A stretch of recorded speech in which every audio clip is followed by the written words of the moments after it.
Swayam Prabha. Digital India. Educated India.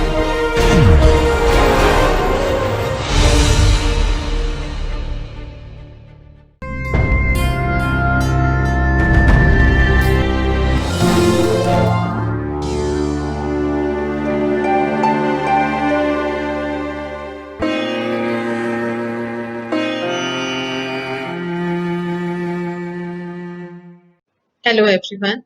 Welcome to the course Developmental Biology. Today's lecture is Regeneration.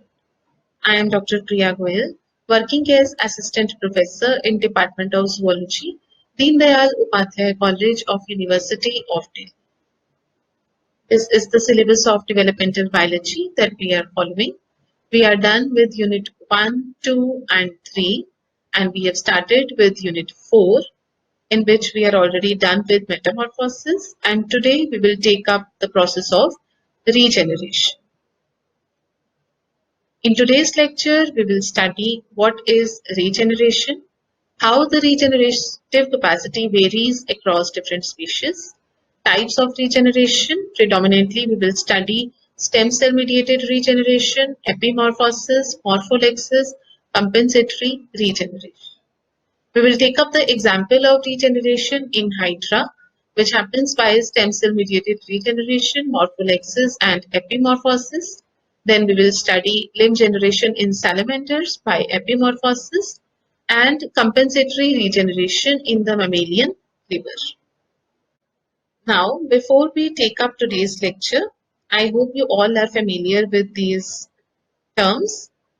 Differentiation, the process by which an unspecialized cell becomes specialized into one of many cell types that make up the body, especially during embryonic development. Then dedifferentiation, which is the process by which a cell loses its differentiated character to produce back a progenitor cell that can further divide to produce more differentiated cells. Redifferentiation, which is the process during which dedifferentiated cells lose their ability to divide and become specialized into new differentiated cell types. Transdifferentiation, which involves the change of one cell type into another. This might or not involve a mitotic division, or it may follow dedifferentiation of a cell to form other cell types. Stem cells are the cells that have the ability both to proliferate indefinitely and to produce one or more differentiated cell types. Pluripotent stem cells, which mean capable of all in Latin, have the potency to form all structures of an organism. For example, the earliest mammalian blastomeres, that is the 8-cell stage blastomeres, that have the capacity to form all the cells of the embryo. Pluripotent stem cells, which in Latin mean capable of many things but not all, can give rise to different cell types that develop from the 3 germ layers, that is the mesoderm, endoderm and ectoderm, from which all the cells of the body arise.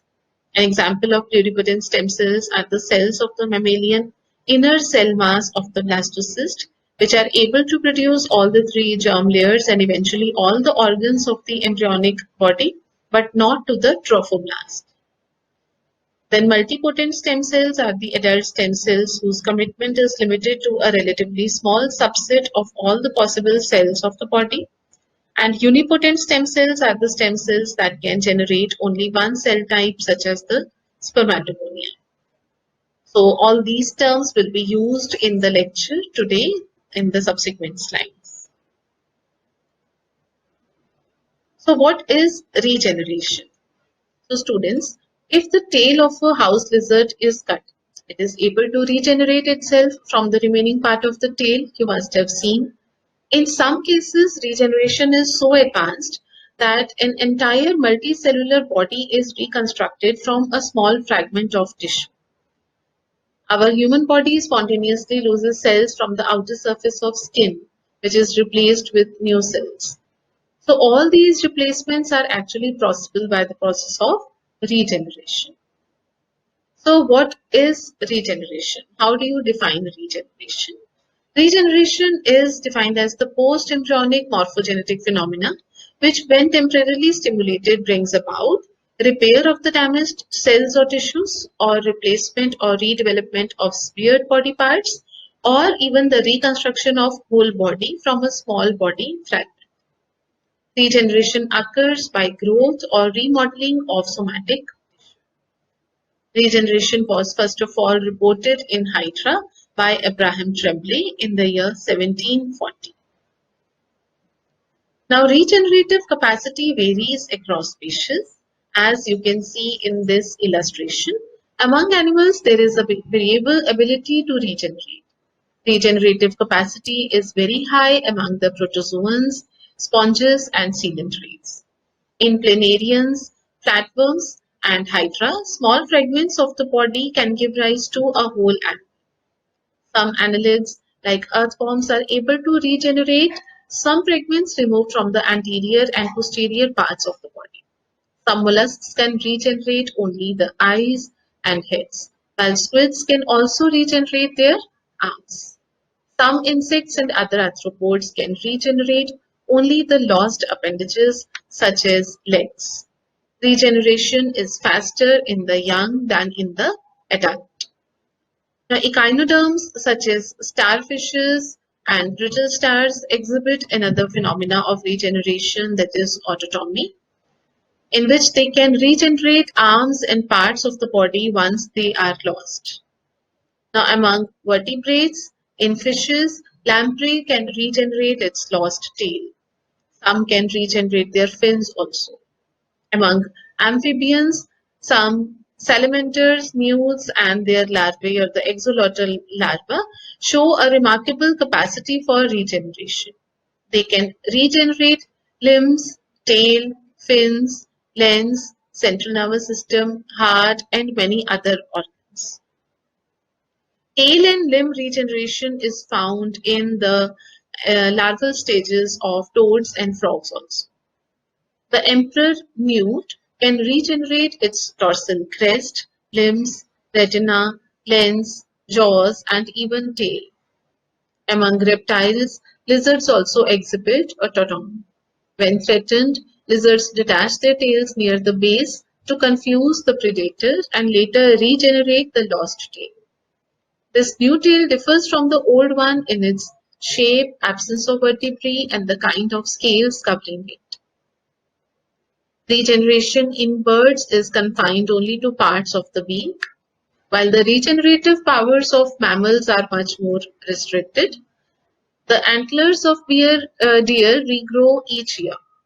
The mammalian liver can replace a part of it if it is removed by compensatory regeneration. Skin and skeletal tissues also exhibit a great power of regeneration. Fractured bones, as you all know, can mend by a regenerative process. But mammals cannot regenerate lost limbs, although they have a limited capacity to replace some lost digits in early part of their life. Now, there are four major types of regeneration. First one being stem cell mediated regeneration, the second morpholexis, third epimorphosis, and the fourth compensatory regeneration. In the first type of regeneration, that is the stem cell mediated regeneration, multipotent or the unipotent stem cells allow an organism to regrow the lost organs or tissues. This type of regeneration is seen during regrowth of hair shafts from follicular stem cells in the hair bulge, and also in the continual replacement of blood cells from the hematopoietic stem cells in the bone marrow. The second type of regeneration is called morpholexis, which involves repatterning of existing tissues by the process of transdifferentiation and re-establishment of boundaries with little new growth or cell proliferation. Morpholexis is seen during regeneration in Hydra. The third type of regeneration is called epimorphosis, during which adult structures dedifferentiate to form a relatively undifferentiated mass of cells, which is known as blastema, which then redifferentiates to form the new structure. Epimorphosis requires active cell proliferation, and it happens during regeneration of a limb in an amphibian. The fourth type of regeneration is the compensatory regeneration. Here, the differentiated cells form similar cells. No dedifferentiation or undifferentiated tissue forms. Compensatory regeneration is the mechanism seen in mammalian liver regeneration. Apart from these, when a different organ, both in structure and function, develops in place of the lost one, as seen in lower animals, the regeneration is said to be a heteromorphic one, and the condition is called heteromorphism. For example, the arthropod shrimp Balanurus, if the eye is removed along with its optic ganglion, then instead of eye, an antenna-like organ is regenerated. If the development of an extra number of organs or parts of the body happens during regeneration, for example, the number of heads or tail limbs increases, then the regeneration is said to be supernumerary in nature. As seen in planaria and earthworm, a deep incision on the head can lead to development of additional new heads. There is another type of regeneration known as Wolffian regeneration, in which regeneration of a part of an organ from a tissue other than its original embryonic tissue happens.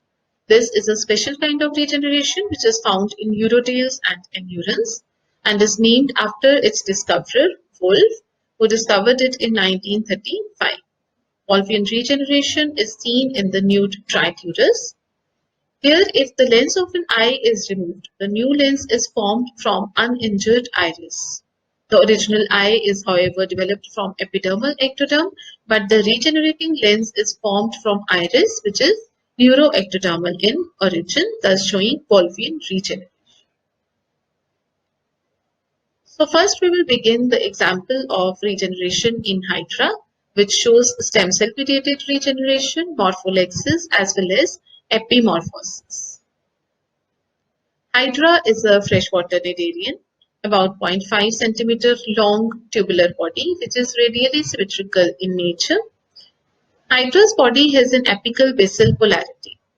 The head is present at the apical or oral end, which houses a conical hypostome region, which corresponds to its mouth, and it bears a ring of tentacles, which help in catching food just beneath it. It has a foot or basal disc at its proximal or the aboral end. And Hydra reproduces mostly by budding, that is an asexual form of reproduction. The buds form about 2/3 of the way down the animal's body axis. However, under adverse conditions such as crowding or cold temperatures, Hydra can reproduce sexually also. Hydra belong to the category of diploblastic animals in which there are two layers present, the ectodermal and the endodermal myoepithelium. As you can see in this diagram, the yellow is the endodermal myoepithelium and the gray is the ectodermal myoepithelium. Each of these is single cell thick and is separated by a thin extracellular matrix termed mesoglia. Here, mesoderm is absent, though you can see that the ectoderm houses all these cells, the nematoblasts, the interstitial stem cells, the sensory neurons, the nematocysts, and the endodermal epithelial cells contain the gland cells. So stem cell mediated regeneration in Hydra occurs by virtue of three types of stem cells present in it. The first type of stem cells are the endodermal cells and second are the ectodermal cells. Both these are unipotent progenitor cells that divide continuously and thus they maintain these tissue layers by producing differentiated epithelial cells. The third type of stem cells are the interstitial stem cells, which lie within the ectodermal layer. Now, these interstitial stem cells are able to differentiate into nerve cells, endocytes, gland cells, and even gametes during sexual reproduction. Now, these interstitial stem cells proliferate in the central region of the body and then migrate to and differentiate within the apical and basal ends of the. These interstitial stem cells are actually paused in the G2 phase of the cell cycle. And when stimulated, they immediately respond to a need for cell replacement through rapid proliferation. So these three cell types, the ectodermal, endodermal, and the interstitial stem cells, are all that are needed to form a hydra. Even if a hydra is separated and reaggregated from all its cells, a new hydra can reform if all these three cells are allowed to remix. So hydra bears an extreme power of reaggregation. And in addition to it, it bears extreme power of regeneration also, as was shown first of all by Tremblay in 1740. Tremblay shown that every portion of the hydra's body column along its apical basal axis is potentially able to form both a head and a foot when hydra is cut into as many as 40 pieces. Tremblay is said to have remarked that there are reborn as many complete animals similar to the first with respect to his experiment on hydra. In case of hydra, each cut piece, which should contain at least a few hundred epithelial cells, is able to regenerate and thus form a complete organism with a head at its original apical end and foot at its original basal end. Thus, hydra is able to exemplify morpholexis during its regeneration. When a hydra is cut into half, the half containing the head is able to regenerate a new basal disc, and the half containing the basal disc is able to regenerate a new head, and thus two new complete hydra are formed. Similarly, if a hydra is cut into several portions, the middle portions are able to regenerate both heads and basal discs at their appropriate ends. No cell division is required for this to happen, and the result is a small hydra which then feeds and regrows to its original length. Morpholexis in hydra involves WNT proteins. Here, remodeling or transformation of existing cells happens with no cellular proliferation. So it is said to be morpholexis type of regeneration, which helps in forming the head as well as basal end of the hydra's body. Hydra also shows epimorphosis during its regeneration.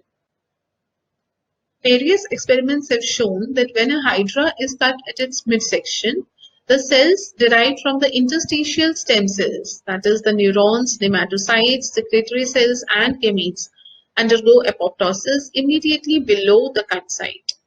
But these dying interstitial cells produce a burst of WNT3, and this protein is able to activate beta-catenin in the interstitial cells beneath them. This surge in beta-catenin causes a wave of proliferation in the interstitial cells lying beneath the cut site, which then undergo differentiation to regenerate the lost body, thus showing epimorphic regeneration, which is regeneration by cell de-differentiation. Now, what makes sure that the head forms only at the apical end and foot is formed only at the basal disc, though each part of hydra's body has the potential to form the head and the foot? So this assurance is coordinated by a series of morphogenetic gradients present in the body of hydra. A head activation gradient is present, which is highest at the hypostome or the head region, is determined by the opposing gradient of two factors. The first factor being the head activator and the second factor is the head inhibitor.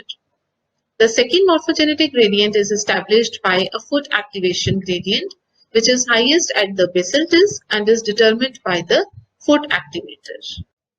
And evidence for such gradients in hydras was first obtained by grafting experiments, which began with Ethel Brown in 1900s early.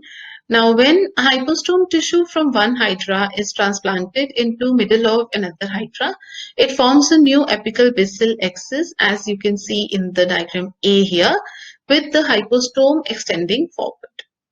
When a basal disc is grafted to the middle of a host hydra, a new axis is formed with the opposite polarity, that is extending a basal disc forward.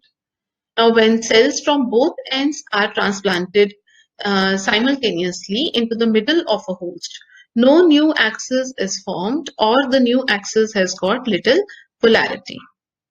So this concluded that a head activation gradient and a foot activation gradient exist in Hydra's body. The head activation gradient is highest at the hypostome or the head region of the Hydra's body, and foot activation gradient is highest at the foot region or the basal disc. The head activation gradient is concentrated in the hypostome and decreases linearly towards the basal disc, while the foot activation gradient decreases linearly toward the head region.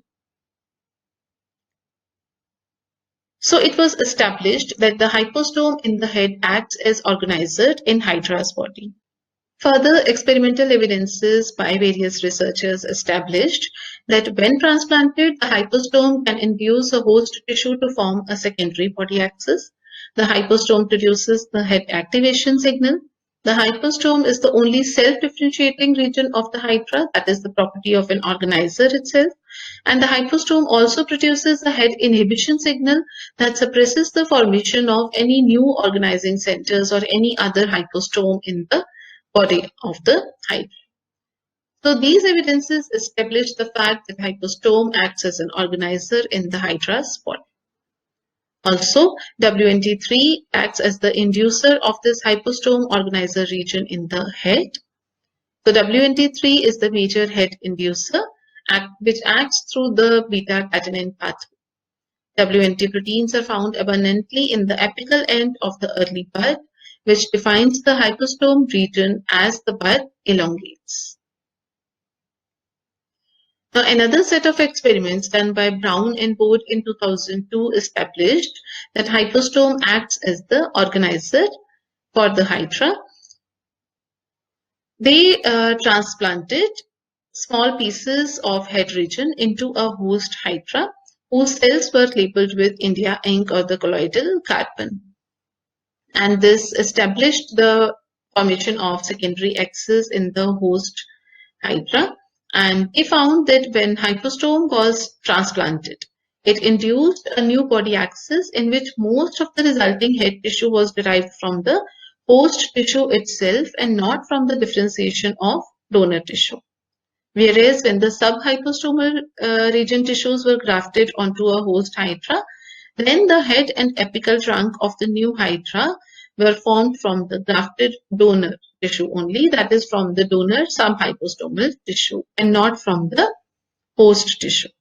So this concluded that only the hypostomal region could alter the fates of the trunk cells and cause them to become head. That is, only the hypostomal region acts as the organizer. And it was also established that even a transient contact, which is not a permanent one, with the hypostomal region was sufficient to induce a new axis from the host hydra. And in that case, all the tissues of the new axis came from the host itself. So what restricts the formation of head at the apical end only, though every part of hydra body is capable of forming the head? So this is by virtue of another factor, which is the head inhibition factor produced in the hypostomal or the head region of the hydra, which again establishes a gradient being highest in the head region and decreasing as it goes lower toward the apical end. So in 1926, grafting experiments done by Rand showed that the normal regeneration of the hypostome is inhibited when an intact hypostome is grafted adjacent to the amputation site. So this finding suggested that one hypostome can inhibit the formation of another one. Thus, extra heads do not form in hydra. Secondly, if a graft of subhypostomal tissue is placed in the same region of the host hydra, the subhypostomal tissue is the region just below the hypostome, which contains some little lesser concentration of head activator and the head inhibition as compared to the head region. So when some tissue from this region was grafted onto the same region as done in the first experiment, no secondary axis was induced. Further, if subhypostomal tissue is grafted onto a decapitated host hydra, a secondary axis is formed. Now in B, it is shown that this tissue does not produce a head when implanted into the apical area of the intact host hydra. But if this subhypostomal tissue is implanted into a region which is little away from the head, that is towards somewhat lower on the body of the hydra, then it is able to produce a bud, or we can say that the inhibitory effects of this factor falls off with its distance from the head.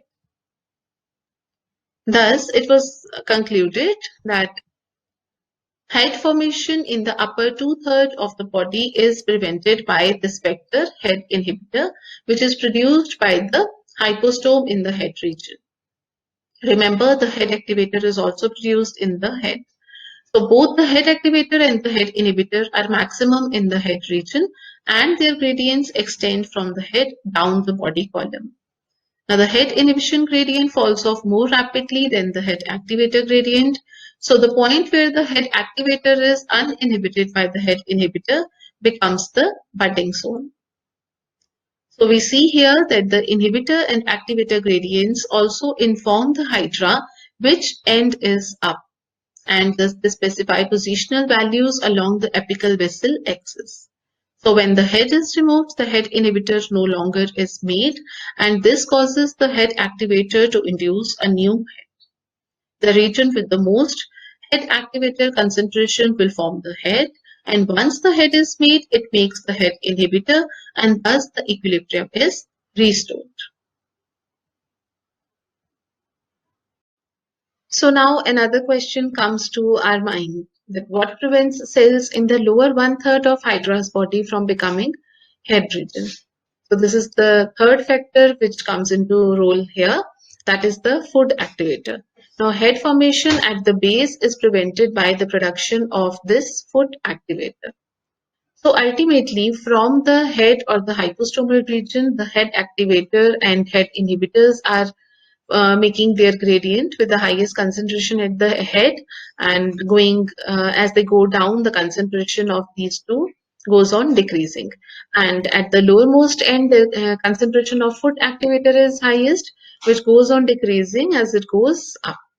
So we can see in a young adult hydra which is just formed or just regenerated, the full body is covered by these gradients, which one coming from the head and the other coming from the foot, which thereby block the bud formation in any other part of the body.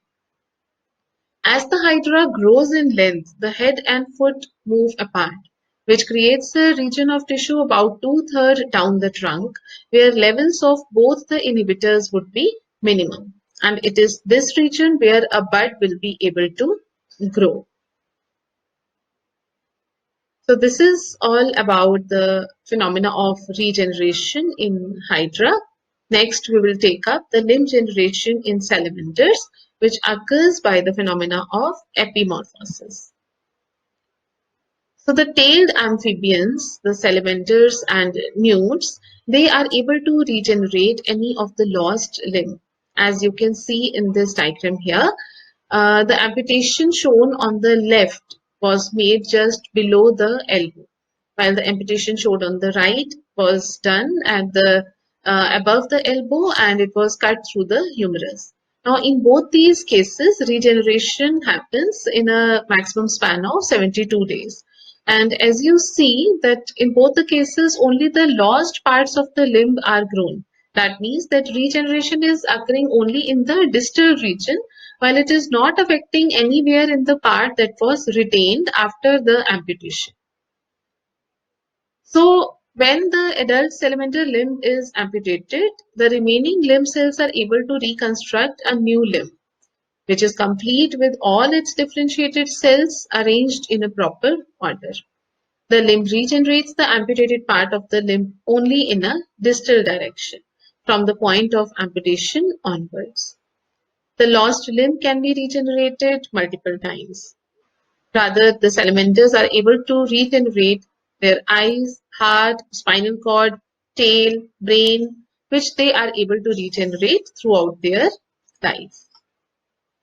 So here, regeneration of a structure such as this vertebrate adult limb, which contains a variety of fully differentiated cell types, happens in a highly organized arrangement, as you can see.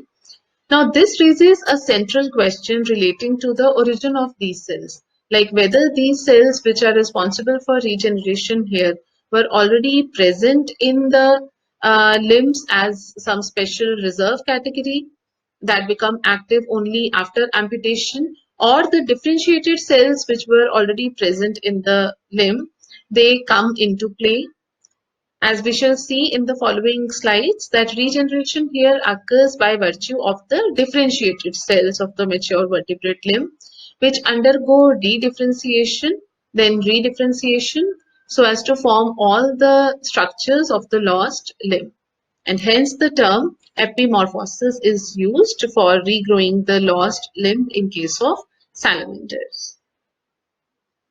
Now, the morphological changes during epimorphosis of limb are believed to be categorized into these 4 stages.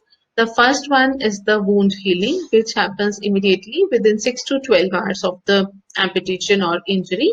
Then comes dedifferentiation, which happens during the next 4 hours. Then formation of blastema, which occurs till the 8th day of amputation, which is followed by redifferentiation, which is completed in 72 days of the amputation. So beginning with the first stage, that is the wound healing. What happens after amputation of the limb? As the limb is cut, it causes some tissue damage, which results in certain inflammatory reactions at the site of tissue damage.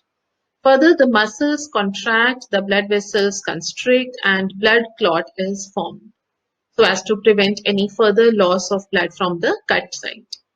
Now, the epidermal cells of the skin immediately begin to multiply, and they tend to spread all over the cut wound, which forms a sort of wound epidermis over the cut region. Later, this wound epidermis thickens to form apical ectodermal cap, or AEC, which is a very important step during epimorphosis of lost limb. Now, the phagocytic cells arrive at the injury site, and the apical ectodermal cap gives the underlying tissues the signal to dedifferentiate. As you can see in this diagram shown here, which is showing the anatomy of limb blastema that will be formed in the next slide we will study during the regeneration of the lost limb. So you see here that the longitudinal section of the regenerating mute limb following amputation, which is shown here with the dashed line and stained with hematoxylin eosine stain. And the lower diagram shows an artistic representation of the different cells and tissue components in the amputated limb.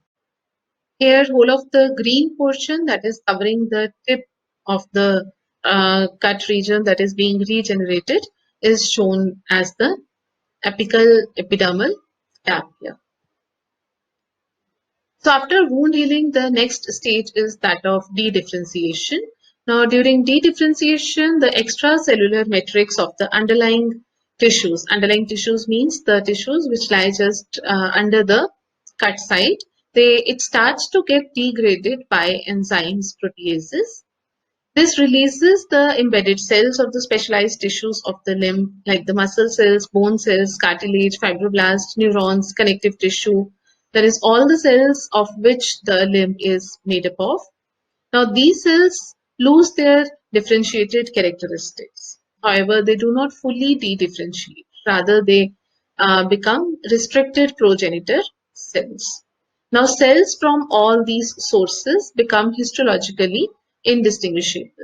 And now they are able to give rise to various cell types. For example, the muscle cell can give rise to a muscle cell or a cartilage or even nerve cell, as has been demonstrated by certain experiments done. And this de-differentiation step is genetically controlled. Evidence comes from the expression of MRF4 and MYF5 genes in the muscle cells, which tend to get decreased, while the expression of MSX1 genes, which are associated with the proliferation of cells, is seen to be increased. So here, virtually all the tissues which are lying under the wound epidermis, they undergo a dramatic process of de-differentiation. So we can say the previously well-structured limb region at the cut edge of the stump forms a proliferating mass of indistinguishable cells just beneath the apical epidermal cap, which will now undergo growth and differentiation to form the structures of the new limb that they are destined to regenerate. Now, once the cells de-differentiate, they form a blastema, which is a regeneration bud. Now, these differentiated cells, they begin to collect under the epidermal cells or the apical epidermal cap or the AEC, where they form a regeneration bud, a blastema, which is considered to be a reminiscent of the embryonic limb bud. And this blastema further develops blood capillaries, it gets vascularized and innervated.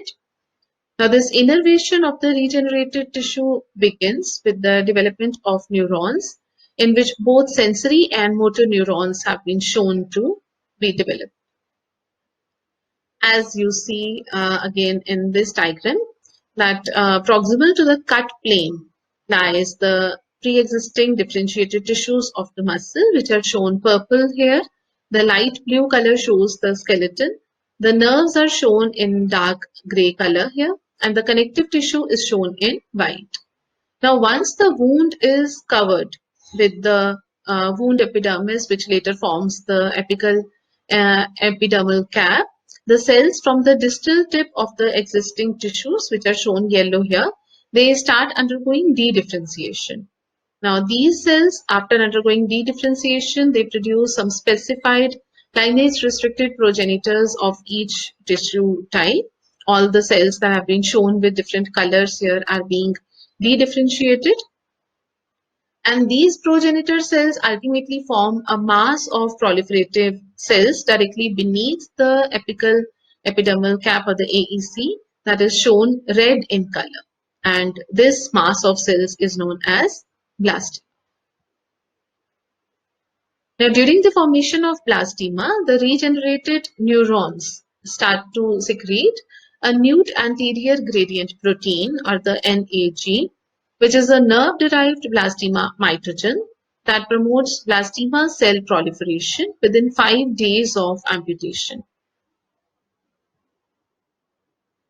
Now, the regenerated neurons begin to secrete a nude anterior gradient protein, NAG, which is believed to be a nerve-derived blastema mitogen. It promotes the blastema cell proliferation within 5 days of amputation. Certain neurotrophic factors also begin to be secreted by the regenerating neurons, like the glial growth factor, GGF, the fibroblast growth factor, FGF2 and FGF10, along with transferrin. These neurotrophic factors are also able to produce blastema cell proliferation, that is, they also act as mitogens, and they upregulate certain genes which are involved in regeneration. At the same time, the apical epidermal cap or the AEC secretes fibroblast growth factor 8, which stimulates the growth of blastema further. So we see that both regenerated neurons or the nerves or the innervation of blastema as well as AEC are essential for the growth of blastema. During morphological changes, the fourth stage is that of redifferentiation.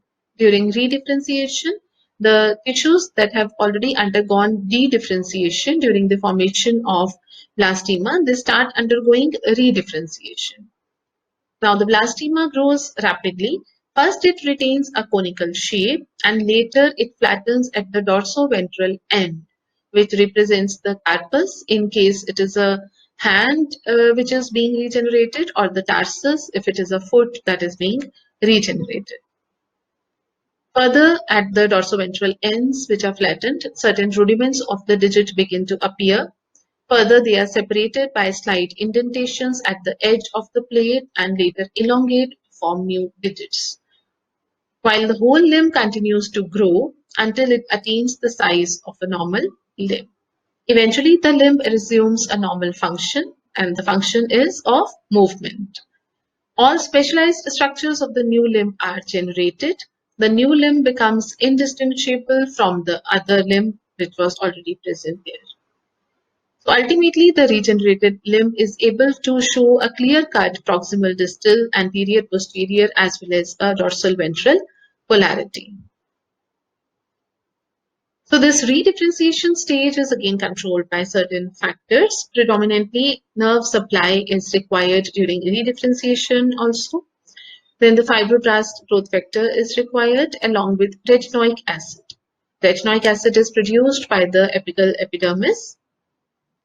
This retinoic acid forms a gradient at the proximal distal axis of the amputated limb, and thus it helps in positional signaling of the limb that is being regenerated.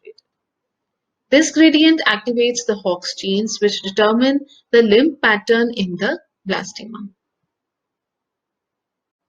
The next example that we are going to take up is that of compensatory regeneration mechanism that happens in the mammalian liver. So in the partial hepatectomy model, which was given by Higgins in 1931, specific lobes of the liver are carefully removed without causing any loss or damage to other lobes of the liver. Now, the removed lobe cannot regenerate itself. However, the remaining lobes of the liver enlarge to compensate for the loss of the missing hepatic tissue. The amount of liver regenerated is equivalent to the amount of liver removed, and the division of differentiated cells occurs to recover the structure and function of the parts of the liver that have been lost or the injured liver. Hence, this form of regeneration is known as compensatory regeneration. The liver regenerates by proliferation of tissues of the remaining lobes and not by the missing lobes regenerating themselves. And here no blastema is formed. Now, repopulation of the liver can be achieved via one of these mechanisms. There are three different approaches which are believed to occur during regeneration of liver. The first of them being the self-replication of individual cell types. There are 5 types of liver cells majorly, which include the hepatocytes, the duct cells, the adipocytes, the endothelial cells of the blood vessels, and the macrophages, which are the Kupffer cells. Now, each cell undergoes division, and each of these 5 types of liver cells undergo division to proliferate and replace their own respective cell population. However, during these divisions, they do not undergo full dedifferentiation. So this self-replication mechanism allows liver to synthesize the routine liver-specific enzymes involved in major metabolic reactions of the body while it is regenerating.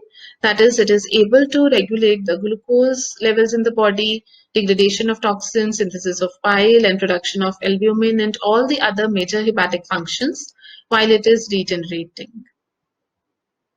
The second approach is from the transdifferentiation of facultative stem cells, or the liver progenitor cells as they are called. These liver progenitor cells normally remain quiescent in the liver tissue. They get activated only under severe hepatic damage, as in the partial hepatectomy model, which damages almost 2/3 of the liver. Now, when regeneration cannot compensate for the lost part of liver as senescence, alcohol abuse, or disease, then these liver progenitor cells come into play, and they are capable of converting into different cell lines normally found in the liver. That are the hepatocytes or the oval cells as found in the human liver, and stellate cells. The third approach is from the extrahepatic cells, which are the hematopoietic stem cells or the HSCs, and the mesenchymal stem cells or the MSCs. Now, these stem cells are the ones which are derived from bone marrow. They reach the liver via blood circulation, and where they undergo hepatogenic differentiation. This differentiation is not directly that they are not directly converted into hepatocytes. Rather, they first mix with the resident liver cells, and then they participate in repopulating the liver cells. During the process of regeneration of the liver, there is activation of certain transcription factors like NOTCH and beta-catenin. These transcription factors are able to downregulate the genes which are involved in differentiating functions of the liver cells. while the genes which are committing the cell to mitosis are upregulated. It has also been seen that there is increased blood supply and availability of circulating growth factors like the epidermal growth factor that promote mitosis and also certain hormones. The specialized blood vessels that are being formed now produce hepatocyte growth factor and also WNP2. Some non-hepatocytes are also activated to secrete mitogenic factors which are paracrine in nature. These factors allow the remaining hepatocytes to re-enter the cell cycle. For example, the Kupffer cells secrete interleukin-6 and the tumor necrosis factor alpha, which activates the adult immune system, while the stellate cells become activated and start secreting the hepatocyte growth factor or the scatter factor, as well as the transforming growth factor beta. The extracellular matrix begins to be digested. That is because the hepatocytes, which are still connected to each other in epithelium, cannot respond well to the hepatocyte growth factors which are being secreted. So certain metalloproteinase enzymes begin to be secreted, which digest the extracellular matrix, thereby allowing the hepatocytes to separate from one another, which allows them to proliferate. The metalloproteinase also cleave the hepatocyte growth factor to activate it. Now, the hepatocytes divide by preventing apoptosis, activating cyclins D and E, and also by repressing the cyclin inhibitors such as P27 and secreting a highly potent hepatocyte mitogenic factor, that is TGF-alpha. After the liver has reached its appropriate size, it stops regrowing. And this regeneration of liver by compensatory regeneration mechanism is completed in 3 to 10 days, even when 2/3 mass of it is surgically removed. This graph shows the correlation of changes in gene expression with increase in liver mass, which follows the partial hepatectomy in mammals. Here you see that after partial hepatectomy, a well-coordinated set of all replications of the cells occur among the resident cells of the liver in order to replace the lost liver mass and function. First and foremost, the parenchymal cell population of the liver, the hepatocytes, undergo cell proliferation. And here you see that the DNA of the hepatocyte population of the liver is showing its peak around 24 hours as seen in rat. While the non-parenchymal cells also initiate their DNA synthesis at a much slower pace, among which the Kupffer cells and stellate cells peak at around 48 to 72 hours. Now, during the regenerative process, hepatocytes secrete many growth factors, as we just discussed, to which these non-parenchymal cells are responsive. These include the TGF, FGF, HGF, EGF, and in turn, these non-parenchymal cells also provide to the hepatocytes many growth factors, which help in their proliferation. So increase in DNA synthesis of both this parenchymal and non-parenchymal cell population coincides with the growth in the liver mass as seen in the brown portion here. Also, this coincides with the upregulation of growth regulated genes, the cell cycle regulated genes, and the overall gene expression after the growth phase, which reflects functionality of the regenerated liver tissue. Now, what are the factors which affect regeneration in general? These are the factors, predominantly the temperature. It is generally observed that temperature increases the regenerative ability of an organism, however, to a certain extent only. In planaria, it is seen that low temperatures might prevent regeneration while the higher temperatures promote it. In fact, very low temperatures or very high temperatures may prove lethal to the organism during amputation processes or the cutting processes rather than helping them regenerate. Now, food generally does not affect regeneration to much extent. Even the animals which are starving or which are not getting adequate food supply are seen to degenerate in certain experiments. However, the supply of food may enhance the process of regeneration, and the deficiency of food may decrease the size of regenerated tissue in certain animals. Nerve supply is an important factor affecting regeneration. Innervation or the nerves or the building up of the neurons begins to secrete certain neurotrophic factors which initiate and stimulate regeneration, as we just saw during the regeneration of limb in salamanders. Another important factor is oxygen. Oxygen supply is essential for building up of the cells and keeping them active during regeneration. Hormones, predominantly the anterior pituitary hormones, have found to be essential during limb regeneration in amphibians. X-ray irradiation blocks mitosis, thereby preventing regeneration from occurring as done experimentally.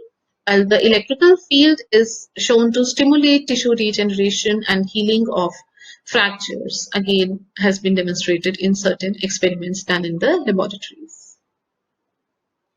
So this is all about the lecture regeneration. Let us summarize what we have studied today.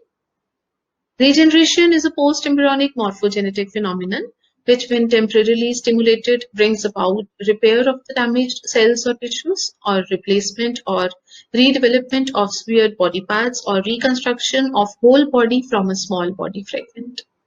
The capacity to regenerate varies across species. In stem cell mediated regeneration, such as in planarian regeneration, new cells are routinely produced to replace the ones that undergo degeneration. In epimorphosis, that happens in the regenerating salamander limbs and fish fins, tissues form regeneration blastema, which divide and redifferentiate into a new structure. In morpholexis, which is characteristic of Hydra, there is a repatterning of existing tissue with little or almost no growth.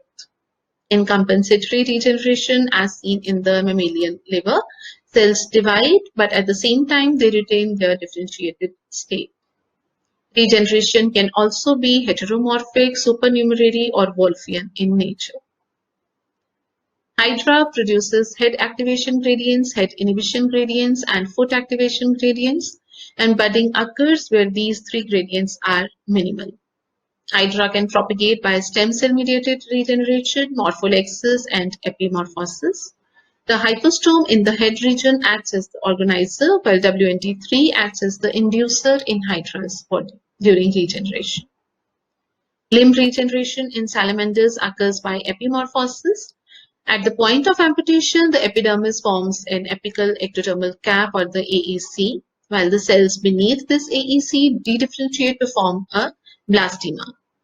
Now, the dedifferentiated cells lose their adhesions and re-enter the cell cycle, thereby undergoing redifferentiation and regrowth to form lost part of the limb. During mammalian liver regeneration, no blastema is formed and the liver regenerates the same volume as it lost. Each cell appears to generate its own cell type. A reserve population of multipotent progenitor cell divides, while these tissues cannot regenerate the missing portions. Now, there are certain questions you can think about. First of all, comment on the statement. The stem cellness of the tissue in the Hydra allows it to form its unique life cycle. So you have to find out what are the stem cells present in Hydra and how do they help in regeneration in Hydra. Blastema is not a collection of unspecified multipotent progenitor cells, but is a heterogeneous assortment of restricted progenitor cells. You have to justify this statement with respect to blastema, which occurs during regeneration of limb in case of salamanders. Next, give an account of the control of regeneration by various extrinsic and extrinsic factors. So you have to club all the extrinsic and intrinsic factors to answer this question. Give an account of the catabolic and anabolic processes which are involved in regeneration. So you have to put up all the catabolic processes, which are the degradation processes, and the building up processes, or the anabolic things which happen during regeneration. Compare and contrast the process of regeneration with embryogenesis. So you have to point out the points of similarities as well as the differences between the two. What are the essential points of difference between morpholexis and epimorphosis? How can the regeneration studies in Hydra or salamander be useful in understanding the mechanism of regeneration in man? So is this a point where the scientists are focusing on? You have to find out the mechanisms where these regeneration studies can be useful. Why is regeneration considered an usual form of asexual reproduction in several lower groups of animals? These are the references, books which have been consulted for the preparation of this lecture. Hope you had a good time learning with me. Thank you.